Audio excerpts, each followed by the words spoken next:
Allahu Akbar, Allahu Akbar, Allahu Akbar. Allahu Akbar, Allahu Akbar, Allahu Akbar. Allahu Akbar, Allahu Akbar, Allahu Akbar. Allahu Akbar kabira, walhamdulillahi katsira, wa subhanallahi bukratan wa asila. La ilaha illallah wahdah, sadaqa wa'dah, wa nasara 'abdah, wa a'azza jundahu wa hazama al-ahzaba wahdah. La ilaha illallah, Allahu akbar, Allahu akbar, walillahil hamd. Alhamdulillah, alhamdulillahil malikid dayyan, wassalatu wassalamu ala Muhammadin sayyidi waladi Adnan, wa ala alihi wa sahbihi wa tabi'ihi ala murri zaman. Wa ashhadu an la ilaha illallah wahdah la syarika lahu al-munazzahu 'an al-jismiyyati wal jihati waz zamani wal makan. Wa ashhadu anna sayyidana Muhammadan 'abduhu wa rasuluhu alladhi kana khuluquhu al-Qur'an.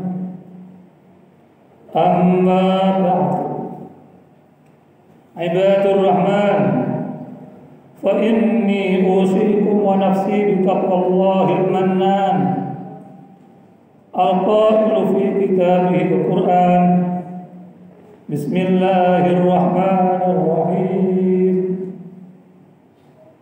La yanalallaha luhumuha wa dima'uha walakin yanaluhu taqwa minkum. Kadzalika astaghfaraha lakum litukabbirullaha 'ala ma hadakum wa basyiril muhsinin. Jamaah salat Idul Adha yang dirahmati Allah Subhanahu wa taala. Pada kesempatan hari yang agung ini, marilah kita benar-benar bersyukur pada Allah Subhanahu wa taala atas segala nikmatnya yang tak terhingga, terutama nikmat iman, Islam, dan kesehatan. Tidak sekedar lisan, namun marilah kita betul-betul bersyukur secara lengkap, yakni bil lisan, secara lisan, bil arkan dengan segenap anggota badan, dan bil adhan dengan sepenuh hati. Jika kita mampu seperti itu, maka otomatis kita menjadi pribadi-pribadi yang ketakwaannya merasuk sepenuh jiwa dan akan memenuh sepenuh hati. Semua ibadah yang kita lakukan tidak lagi sekedar karena takut pada siksa Allah semata, namun lebih tinggi nilainya, yakni karena kita beribadah pada Allah betul-betul dengan rasa itu semua menjadi kebutuhan kita sebagai hambanya. Maka marilah kita selalu berusaha untuk menuju kedudukan yang luhur sedemikian itu. Allahu Akbar, Allahu Akbar, Allahu Akbar, walillahil hamd. Jemaah salat Idul Adha yang dimuliakan Allah Subhanahu wa taala. Idul Adha adalah salah satu momen penting bagi umat Islam untuk mengupgrade atau meningkatkan kualitas syukur dan ketakwaan kita pada Allah Subhanahu wa taala. Yang tiada lain dengan beribadah kurban dan rangkaiannya. Allah Subhanahu wa taala berfirman dalam surat Al-Hajj ayat 37. La yanalallaha luhumuha wala dima'uha walakin yanaluhu taqwa minkum. Kadzalika sakhkharaha lakum litukabbirullaha 'ala ma hadakum wa basyiril muhsinin. Artinya daging hewan kurban dan darahnya itu sekali-kali tidak akan sampai kepada Allah, tetapi yang sampai kepadanya adalah ketakwaan kalian. Demikianlah Dia menundukkan hewan-hewan kurban itu untuk kalian, agar kalian mengagungkan Allah atas petunjuk yang Dia berikan kepada kalian. Dan berilah kabar gembira pada orang-orang yang berbuat kebajikan. Tegas sekali ayat ini menyatakan bahwa ukuran ketakwaan tidaklah dari pelaksanaan semata, pelaksanaan penyembelihan kurban secara fisik, tetapi tidak lain adalah berakar dari hati nurani yang berupa ketakwaan kita pada Allah Subhanahu wa taala. Maka seakan-akan secara gamblang Al-Qur'an mengatakan bahwa ibadah kurban itu walaupun sangat demonstratif, bisa bahkan menjadi tontonan lingkungan, itu tidak bisa dijadikan ajang pamer kedermawanan dan kekayaan. Allahu Akbar, Allahu Akbar, Allahu Akbar, walillahil hamd. Jamaah salat Idul Adha yang dimuliakan Allah Subhanahu wa taala. Untuk itu, agar kita semua lebih detail memahami seputar ibadah kurban, di sini khatib sampaikan rangkuman sekilas tentang apa dan bagaimana kurban itu.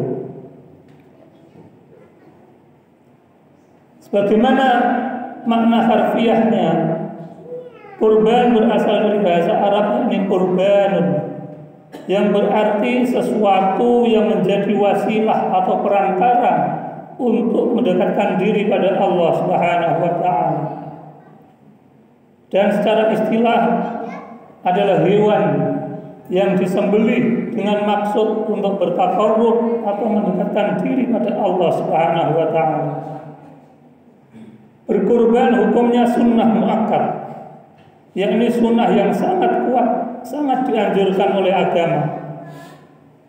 Namun demikian penting juga kita ketahui, hukum sunnah ini bisa berubah menjadi wajib disebabkan dua hal.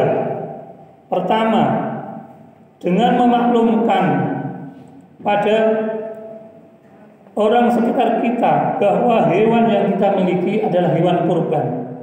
Jadi misalnya kita sudah memiliki hewan di kandang yang sudah menjadi ternak kita biasanya, lalu kita bilang pada orang-orang sekitar bahwa ini adalah hewan kurban, maka demikian itu menjadi wajib hewan tersebut untuk disembelih, dikurbankan.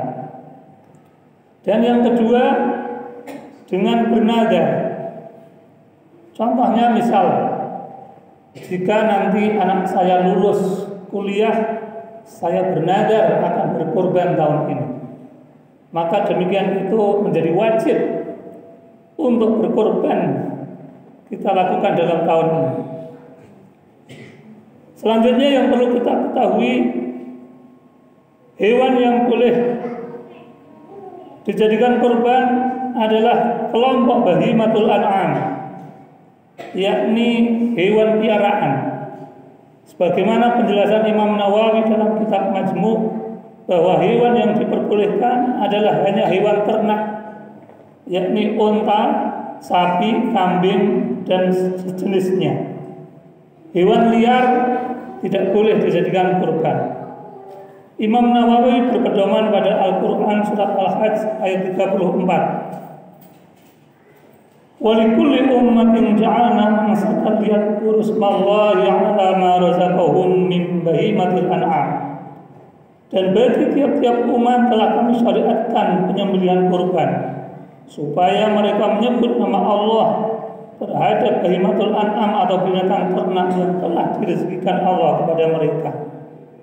Untuk menjelaskan hal ini, Imam Nawawi selanjutnya menjelaskan dalam kitab Al-Majmu' bahwa syarat diperbolehkannya hewan kurban adalah hewan tersebut merupakan hewan ternak yang tertentu, tidak segala ternak, yakni unta, sapi, dan kambing, termasuk segala jenis unta, baik unta yang berpunuk 2 atau yang berpunuk 1, dan segala jenis sapi, termasuk kelompok sapi adalah kerbau, boleh dijadikan kurban, dan al-irab yang juga berpunuk 1.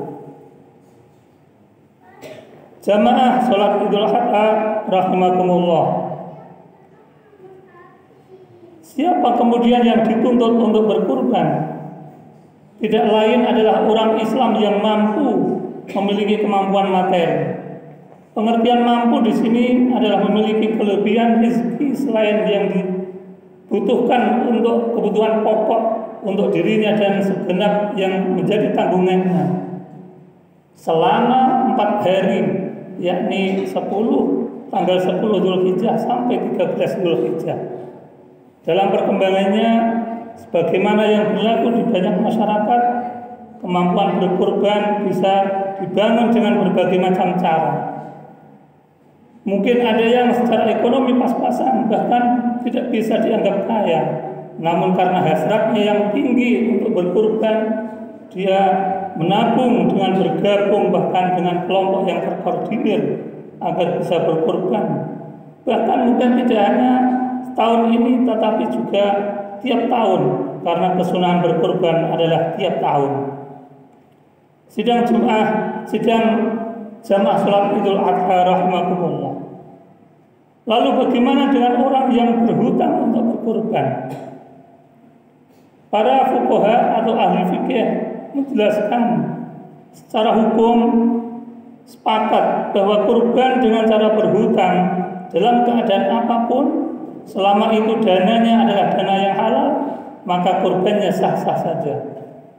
Namun secara anjuran para ulama membagi 2 bagian.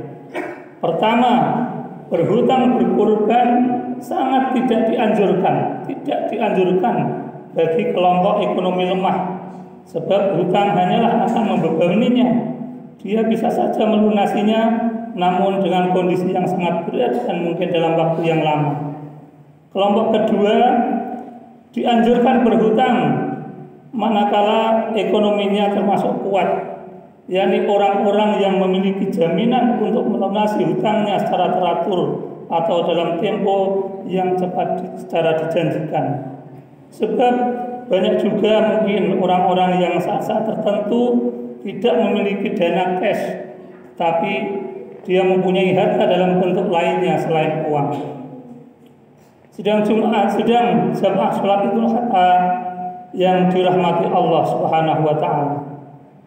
Oleh karenanya, marilah kita selalu mohon pada Allah Subhanahu wa taala agar kita semua diberikan kelonggaran rezeki untuk melakukan ibadah kurban. Kalau bisa tiap tahun, sebagaimana yang dilakukan Rasulullah SAW, beliau melakukan kurban tiap tahun berupa 2 ekor kambing. Kita juga mohon melakukannya dengan ikhlas dan penuh ketakwaan, sebagaimana agar kurbannya makbul indallah, selain bisa memperkuat syiar Islam dan persaudaraan sesama jamaah. Demikianlah khutbah Idul Adha kali ini, semoga bermanfaat bagi kita semua dan saya khususnya. Barakallahu li wa lakum fil Qur'anil azim wa nafa'ani wa iyyakum bima fihi minal ayati wa dzikril hakim. Aqulu qawli hadza wa astaghfirullahal azim li wa lakum wa lisairil muslimin wastaghfiruh innahu huwal ghafurur rahim.